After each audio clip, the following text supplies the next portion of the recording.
자, 오늘은 인도하시는다라는 다윗의 고백을 통해 우리를 인도하시는 목자 되신 하나님에 대해서 살펴보고자 합니다.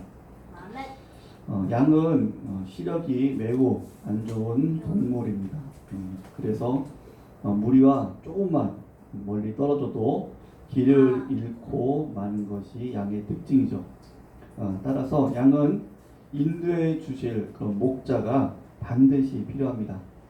척박한 땅에서 멀리 있는 그런 풀밭과 물가로 무사히 가기 위해서는 반드시 목자가 있어야 되는 것이죠.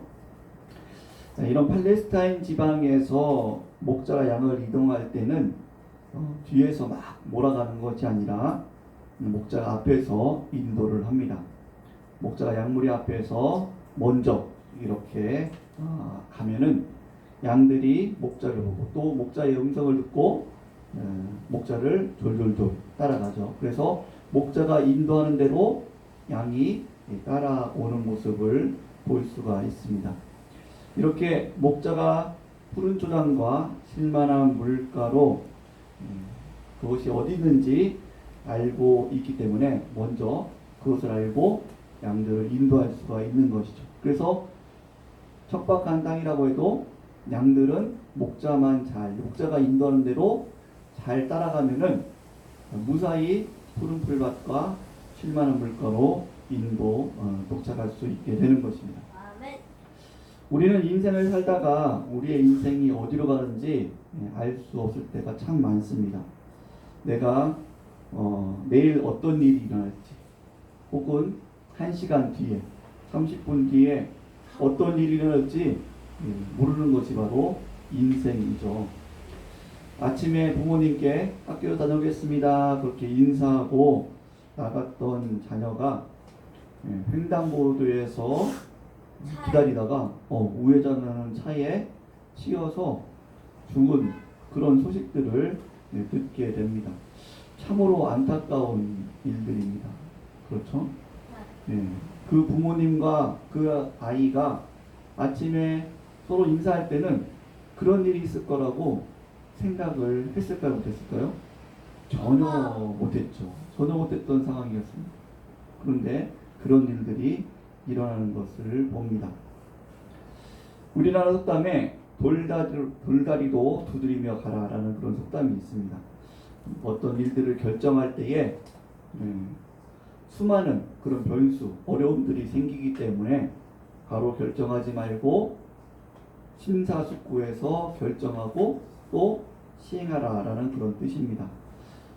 이렇게 심사숙고하고 결정해서 또 여러 가지를 알아보고 또 정보를 또 구하고 이러면서 결정을 하더라도 나중에 가서는 그때 이렇게 결정하지 말고 다른 방법으로 결정을 했어야 되는데 이렇게 후회할 때가 많이 있습니다.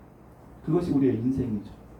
지금 정보화 시대에 아무리 많은 정보가 있더라도 우리의 미래를 알 수가 없고 또 결정하는 것이 쉽지가 않습니다. 이 옳은 결정하는 것이 쉽지가 않죠.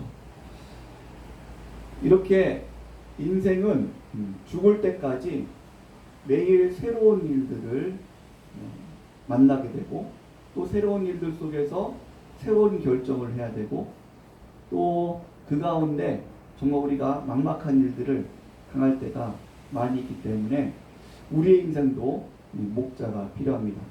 바로 하나님께서 인도하심이 필요한 줄 믿습니다. 자, 그러면 우리는 하나님께서 어떻게 우리를 인도하실까라는 부분이죠. 하나님께서는 먼저 말씀으로 인도하십니다. 신명기 10장 13절 말씀 보면 이렇게 말씀합니다. 내가 오늘 내 행복을 위하여 내게 명령하는 여호와의 명령과 규례를 지킬 것이 아니냐라고 말씀하십니다. 하나님께서 우리에게 명령하실 때에 우리에게 어떤 어려운 일을 시키기 위해서 우리를 괴롭게 하시기 위해서 명령하는 것이 아니라 우리의 행복을 위해서 명령하신다라고 말씀합니다. 우리가 하나님의 명령을 따라 살아갈 때에 우리는 진정한 행복을 맛볼 수 있다라고 말씀하고 있습니다. 신명기 7장 9절 말씀에 이렇게 말씀합니다. 너는 알라 오직 내 하나님 여호와는 하나님이시요 신실하신 하나님이시라. 그를 사랑하고 그의 계명을 지키는 자에게는 천대까지 그의 언약을 이행하시며 인애를 베푸시되라고 말씀하고 있습니다. 하나님을 사랑하고 하나님의 계명을 지키는 자, 하나님의 계명을 따라서 하나님의 인도하심을 받는 자는 하나님께서 그 사람뿐만 아니라 천대까지 하나님께서 은혜를 베푸시고 또 인애를 베푸신다라고 말씀해 주고 있습니다. 이렇게 한 치 앞도 못 보는 인생에게 하나님께서는 복을 주시기 위해 진리의 말씀을 주십니다. 그리고 말씀으로 우리를 인도하십니다. 신명기 7장 11절에서 15절 말씀에는 좀 더 구체적으로 말씀합니다. 그런즉 너는 오늘 내가 네게 명하는 명령과 규례와 법도를 지켜 행할지니라. 너희가 이 모든 법도를 듣고 지켜 행하면 내 하나님 여호와께서 내 조상들에게 맹세하신 언약을 지켜 내게 인애를 베푸실 것이라. 곧 너를 사랑하고 복을 주사 너를 번성하게 하시되 내게 주리라고 내 조상들에게 맹세하신 땅에서 내 소생에게 은혜를 베푸시며 내 토지 소산과 곡식과 포도주와 기름을 풍성하게 하시고 내 소와 양을 번식하게 하시리니 내가 복을 받음이 만민보다 훨씬 더하여 너희 중에 남녀와 너희의 짐승의 암수에 생육하지 못함이 없을 것이며 여호와께서 또 모든 질병을 내게서 멀리하사 너희가 아는 애굽의 악질에 걸리지 않게 하시고 너를 미워하는 모든 자에게 걸리게 하실 것이라고 말씀하고 있습니다. 하나님의 명령을 지켜가면 하나님께서 이 땅에 사는 동안에 그의 백성들을 하나님의 인애와 사랑으로 지켜주시고 인도해 주시고 또 모든 것에 복을 주실 것이다 라고 말씀하고 있습니다. 하지만 사람들은 죄로 인해서 육신의 정욕과 안목의 정욕과 또 이생의 자랑을 따라서 살기 때문에 고난받는 경우가 많이 있는 것을 봅니다. 하나님께서 말씀하신 대로 명령하신 대로 그 길을 따라 살면 되는데 우리는 여러 가지 죄의 그런 습성들, 죄성을 따라 살기 때문에 하나님의 명령을 지키고 하나님의 말씀을 따라 인도하심을 못 받을 때가 많죠. 여러 가지 문제들에 대해서 하나님의 말씀을 따라 결정하기보다는 내가 원하는 대로, 내가 하고 싶은 대로 결정할 때가 많은 것을 봅니다. 결혼의 문제도 마찬가지죠. 결혼의 문제 하나님께서 명령하신 명령을 따라 결혼하는 것이 아니라 자기의 보기에 좋은 대로, 자기 욕심을 따라 결혼할 때가 많이 있습니다. 그러다가 나중에는 신앙에 많은 어려움들을 겪게 되는 것을 보게 됩니다. 또 교회에 직분제도를 세울 때도 마찬가지죠. 하나님께서 이런 사람을 장로로 세워라, 이런 사람을 집사로 세워라, 이런 사람을 직분자로 세우라고 분명히 말씀하고 계세요.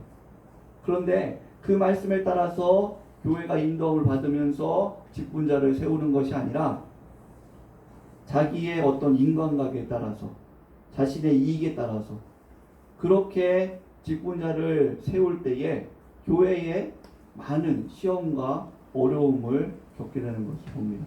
아멘. 부모님이 동거하는 것도 마찬가지고 또 자녀를 양육하는 문제도 마찬가지입니다. 또 돈에 대한 문제, 물질을 어떻게 다룰 것인가, 시간을 어떻게 다룰 것인가, 나에게 주신 사명을 어떻게 감당할 것인가, 이런 모든 문제들에 대해서 하나님께서 다 말씀해 주고 계시죠. 그 말씀에 따라서 인도함을 받으면 하나님께서 우리에게 복을 주시겠다라고 말씀합니다. 평안함을 주시겠다라고 말씀하시죠. 그런데 우리는 그 말씀대로 살아가지 않고 이 하나님의 말씀에 인도함을 받지 않고 내 욕심을 따라서 뜻대로 살아가면서 그러면서 하나님께서 왜 나에게 복을 주시지 않냐고 그렇게 원망하고 불평할 때가 많은 것이죠. 그래서 우리는 이 자세를 바꿔야 되는 것입니다. 하나님께서는 나의 목자시다. 나를 인도하시는 분이시다. 신실하신 하나님이시다. 나는 하나님의 인애와 자비와 하나님께서 주시는 복을 누리기 위해서 하나님의 명령을 따라서 하나님의 말씀을 따라서 살아가야지. 이러한 모습으로 살아가야 되는 것입니다. 가난한 자를 돌보는 것이나 여러 가지 문제에 대해서 우리는 어떻게 내가 하나님 말씀대로 살아가고 있는가를 생각해 봐야 될 줄 믿습니다. 아멘. 두 번째로 하나님께서는 기도로 인도하십니다.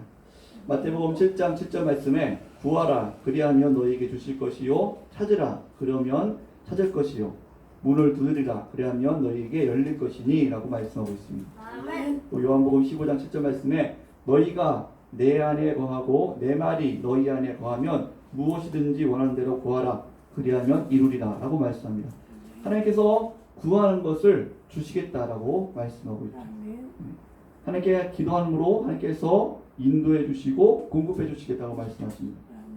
그런데 하나님께 그렇게 기도를 드려도 내가 원하는 것을 얻지 못하는 이유는 무엇입니까? 야고보서 4장 2절 3절 말씀에 이렇게 말씀합니다. 너희가 얻지 못함은 구하지 아니하기 때문이요 구하여도 받지 못함은 정욕으로 쓰려고 잘못 구하기 때문이다 라고 말씀하고 있죠. 하나님께서 우리를 기도로 인도하시는데 기도로 또 공급해 주시고 기도로 하나님께서 우리에게 삶을 보살펴 주시는데 우리가 그렇게 구하여도 얻지 못하는 것은 내 정욕으로 내 욕심으로 내가 교만하기 위해서 구할 때에 하나님께서는 주시지 않는다라고 말씀합니다. 특별히 하나님께서는 하나님의 바른 인도를 받기 위해 지혜를 구하라고 말씀하고 있습니다. 야고보서 1장 5절 말씀에 너희 중에 누구든지 지혜가 부족하거든 모든 사람에게 후히 주시고 꾸짖지 아니하시는 하나님께 구하라 그리하면 주시리라고 말씀합니다. 하나님께서는 말씀과 기도를 통해서 우리에게 성령을 부어주시고 성령께서 깨닫게 하심으로 하나님의 인도를 따라 살게 하십니다. 하나님께서는 우리에게 지혜를 주셔서 또 하나님을 신뢰하는 마음을 주셔서 우리로 하여금 이 땅에 헛된 것을 쫓아서 헛된 것에 인도함을 받는 것이 아니라 하나님의 인도를 받아서 살아갈 수 있도록 하나님께서 우리에게 복을 주십니다.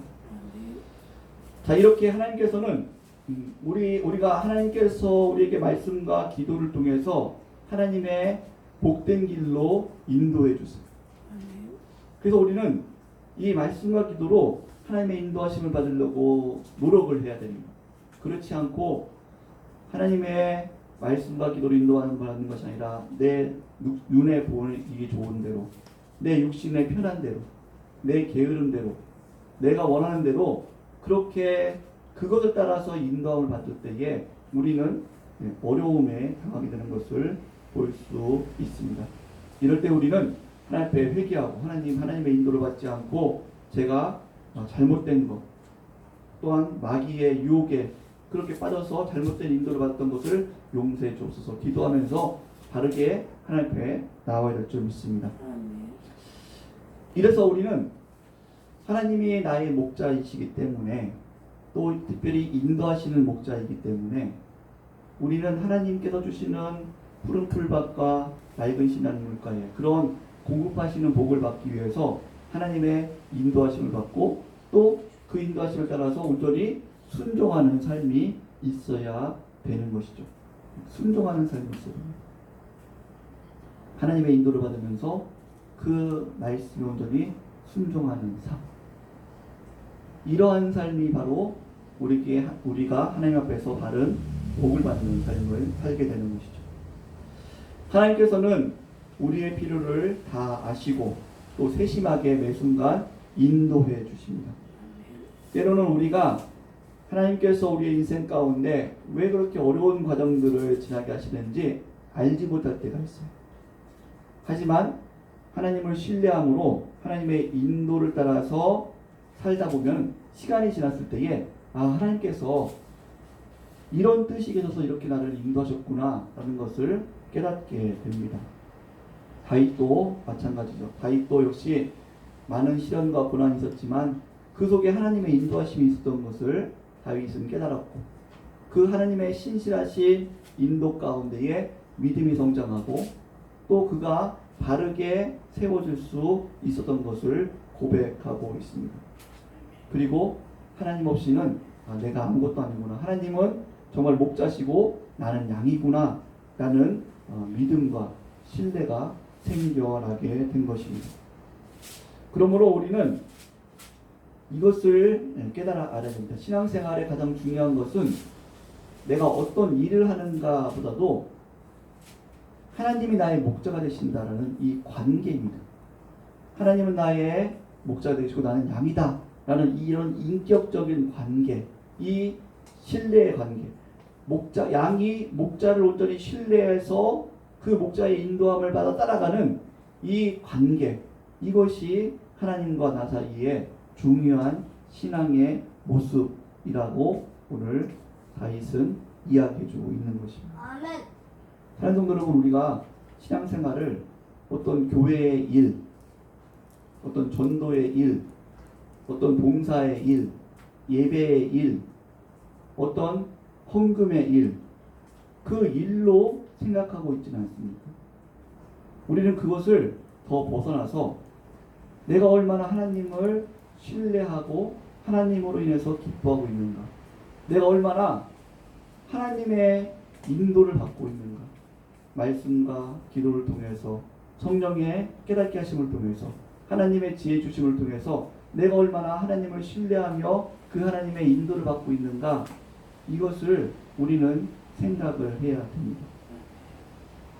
내가 예배에 빠지지 않고 기도 생활에 빠지지 않는 것, 이것만으로만 내가 신앙생활을 내가 그래도 잘하고 있구나, 그것을 점검하는 것이 아니라 내가 지금 하나님을 얼마나 신뢰하고 하나님 앞에서 내가 얼마나 인격적인 삶을 살고 있는가, 이것을 점검해 봐야 된다는 것이죠. 다윗은 시편 23편에서 하나님은 나의 목자시며 나는 하나님 앞에 내가 하나님을 인도함을 받는 것은 하나님 앞에서 이런 인격적인 관계가 되어졌기 때문에, 이런 신뢰 관계가 되어졌기 때문에 나는 하나님 앞에 온전히 순종할 수 있다. 하나님의 인도하심을 내가 신뢰할 수 있다. 그 하나님을 내가 기뻐할 수 있다 라고 고백하고 있는 것입니다. 사랑하는 성도 여러분, 하나님께서는 우리를 너무너무 사랑하십니다. 눈동자보다 더 사랑하십니다. 우리를 향한 계획이 있고 우리를 정말로 하나님의 그 영광의 자리에 세우시기까지 하나님께서는 실패하지 않으실 것입니다. 하나님의 신실하심으로 우리를 인도하실 줄 믿습니다. 그래서 하나님을 믿는 자들에게는 모든 것이 다 협력하여 선을 이룬다라고 말씀하고 있습니다. 우리가 헛된 것에 인도함을 받는 것이 아니라 이 땅의 잘못된 가치관에, 세계관에, 잘못된 친구에, 잘못된 사람들에게 인도함을 받는 것이 아니라 욕심을 따라서 잘못된 길로 인도함을 받는 것이 아니라 우리는 하나님의 인도를 받아야 될 줄 믿습니다. 모든 문제에 대해서 하나님께서는 어떻게 말씀하시는가, 내가 욕심을 따라서 이렇게 하고 싶어도 하나님께서 저것이 맞다라고 말씀하시면 우리는 나의 욕심을 내려놓고 나의 자존심을 내려놓고 하나님의 말씀에 인도함을 받아야 될 줄 믿습니다. 또 잘 구분이 안 될 때는 하나님 앞에 기도하면서 하나님, 저의 삶에 이런 말씀들을 주셨는데 제가 어떻게 구체적으로 어떻게 순종하며 하나님의 인도를 받아야 될까요? 기도하면서 하나님의 세심한 인도를 받아야 될 줄 믿습니다. 이럴 때 우리는 더 하나님을 신뢰하게 되고 하나님 안에서 더 큰 은혜와 복을 누리며 감사하는 삶을 살게 될 줄 믿습니다. 이런 은혜가 있기를 주님의 이름으로 축복합니다. 기도하시겠습니다.